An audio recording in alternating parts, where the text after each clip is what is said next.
It is a program that UNFPA uses to source for innovative solutions to related population and socio-economic challenges that face the country by tapping into networks of youth entrepreneurs and providing them with seed funding, providing them with mentorship, and providing them with technical support to enable them develop market-ready business solutions.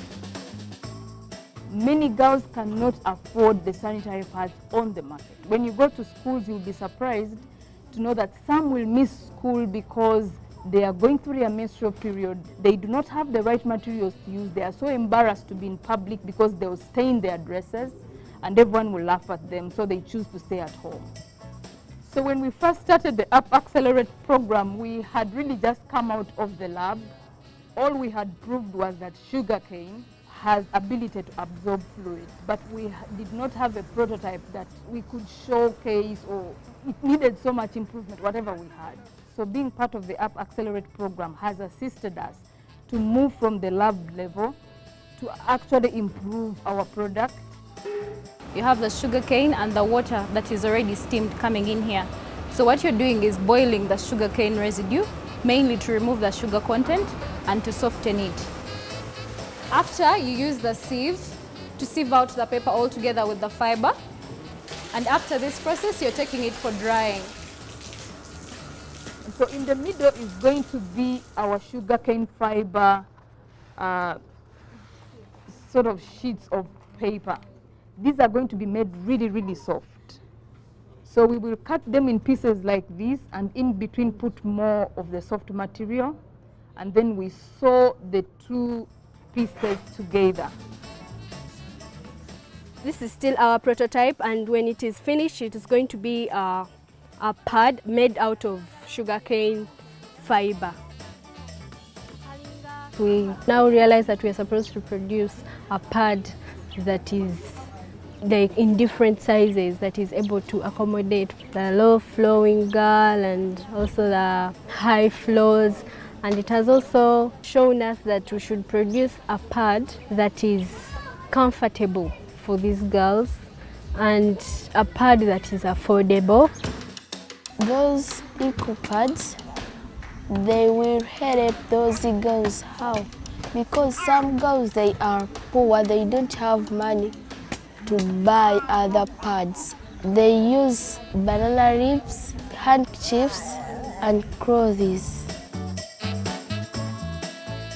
You need to address the health of a person even as you address the mechanisms in which they earn a living. So with the iAccelerator program, we are uniquely able to empower young people to come up with businesses that can enable them earn money and income.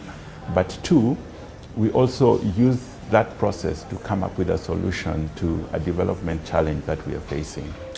With innovation, we actually put the young person, who are the majority of our core work here in Uganda, to be front and center in developing solutions to challenges that affect them or their peers.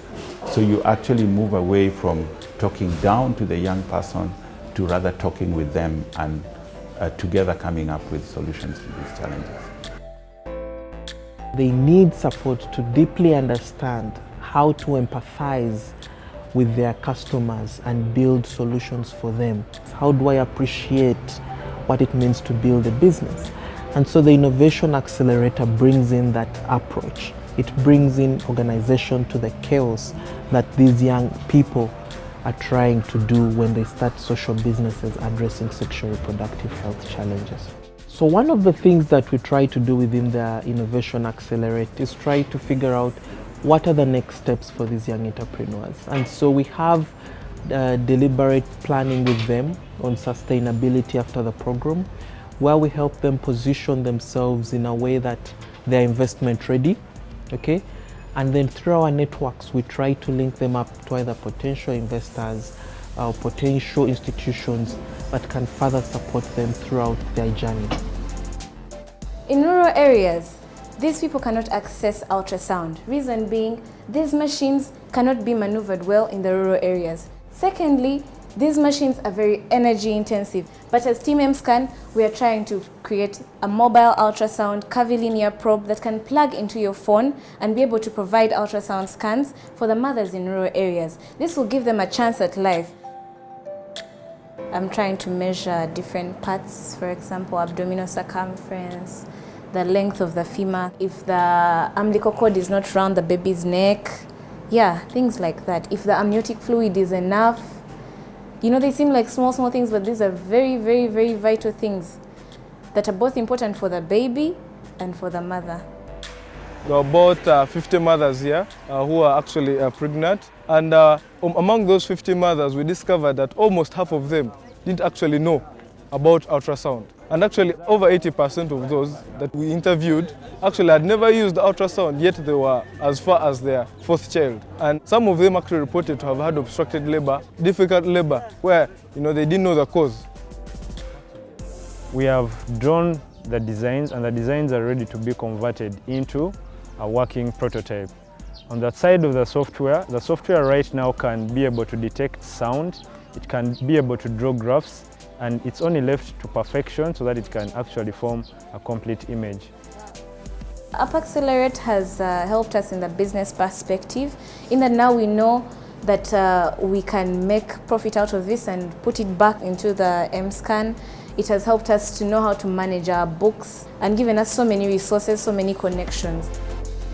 To the credit of the young people, they know that to survive in the innovation ecosystem, it does not just help duplicating what exists without adding any value. I know for a fact, like Outbox, they don't just give them a computer and so on and tell them innovate.